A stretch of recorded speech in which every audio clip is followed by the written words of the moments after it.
बुद्ध की शिक्षाएं केवल धर्म नहीं, जीवन का दर्पण है, जहां हर कथा में आत्मचिंतन और जागृति की चाबी छुपी हुई है।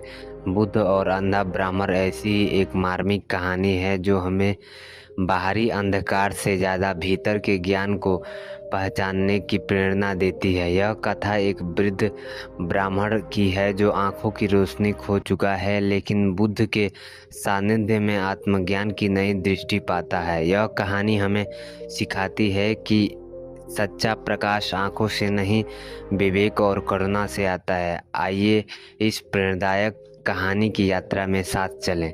श्रीवास्ती में एक दिन चढ़ता सूरज हल्की धूप और शांत हवा के साथ जीवन में नई ऊर्जा भर रहा था। जेठवन बिहार में भिक्षु और श्रद्धालु शांतिपूर्वक यथागत बुद्ध की प्रतीक्षा कर रहे थे।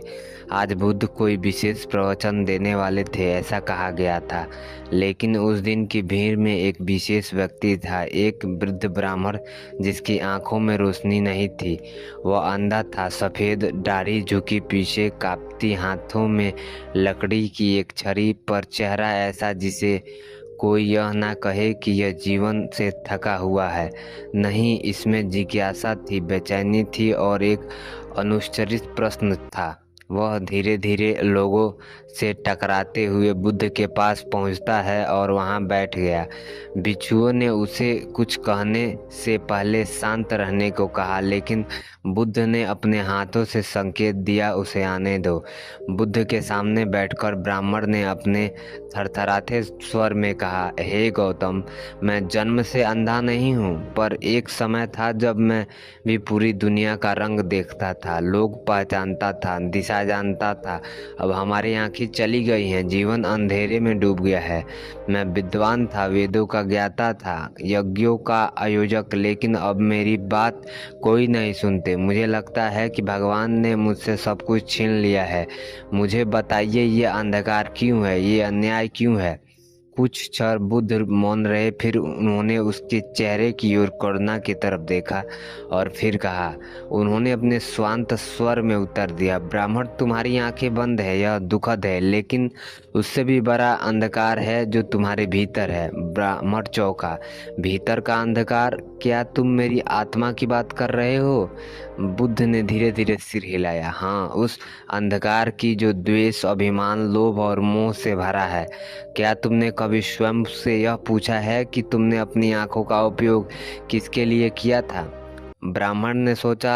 लंबे समय तक वह यज्ञ करता रहा, दान स्वीकार करता रहा और स्वयं को दूसरों से श्रेष्ठ मानता रहा। उसने कभी दूसरों की पीड़ा को नहीं देखा, केवल अपने कर्मकांड में ही लीन रहा। बुद्ध आगे बोले, बाहर की दृष्टि तो संसार को दिखती है, लेकिन भीतर की दृष्टि विवेक, करुणा और सत्य की ओर ले जाती है। एक अंधा व्यक्ति जो भीतर से देख सकता है, वह व्यक्ति अधिक ज्ञानी है, जो आंखें होते हुए भी केवल भोग, अहंकार और द्वेष को देखता है। ब्राह्मण की आंखों से आंसू बहने लगे। उसने कांपते हाथों से अपनी छड़ी नीचे रख दी और धीरे से कहा, मैंने अपने भीतर नहीं झांका, मैंने दूसरों को अहंकार में धकेलता रहा तथा मानता रहा और स्वयं को प्रकाशमान मानता रहा, जबकि मैं भीतर से खोखला था। बुद्ध मुस्कुराए बोले, देखो ब्राह्मण, जीवन में जब हमें एक इंद्रिय का अभाव होता है, तब हम दूसरी इंद्रियां तेज हो जाती हैं। यदि तुम आंखें नहीं देख सकते तो हृदय से खोलो, ध्यान से सुनो, भीतर झांको, सत्य वहीं मिलेगा। जिस दिन तुम अपने पीड़ा को नहीं, दूसरों की पीड़ा को देख पाओगे, उसी दिन तुम्हारा पूर्ण जन्म होगा। प्रकाश आंखों से नहीं आता, बुद्ध ने बोला। भीड़ स्तब्ध थी, ऐसा लगा जैसे पूरी सभा ने मौन की भाषा में संवाद हो रहा हो। वृद्ध ब्राह्मण ने धीरे से बुद्ध के चरणों में सिर झुका लिया। हे गौतम, क्या मैं अब भी ज्ञान की खोज कर सकता हूँ? क्या एक अंधा व्यक्ति भी दृष्टि पा सकता है? बुद्ध ने बड़े स्नेह से कहा, जो भीतर देखने को तैयार है वो कभी अंधा ही नहीं होता। उस दिन के बाद वह ब्राह्मण तेजवन बिहार में ही रहने लगा। उसने भिक्षुओं की सेवा की, बुद्धों के विचारों के सुना और दिन रात ध्यान में लीन रहा। धीरे धीरे वह अंधा व्यक्ति लोगों के लिए प्रकाश वृत्त बन गया, जो कभी बाहरी आंखों से संसार देखता है, अब वह भीतर के संसार को समझता था और यह था उसका मोक्ष। कहानी से सीख।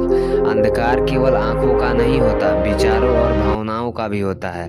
अंधकार और द्वेष मनुष्य को सच्चे ज्ञान से दूर कर देते हैं। बाहरी दृष्टि खो भी जाए तो भीतरी दृष्टि हमें जीवन का सही मार्ग दिखा सकती है। करुणा, विवेक और आत्मचिंतन ही सही दृष्टि है। दोस्तों, हमें उम्मीद है कि बुद्ध की आपकी ये बेहतरीन कहानी पसंद आई होगी। तो चलिए मिलते हैं एक नए और बेस्ट वीडियो में, तब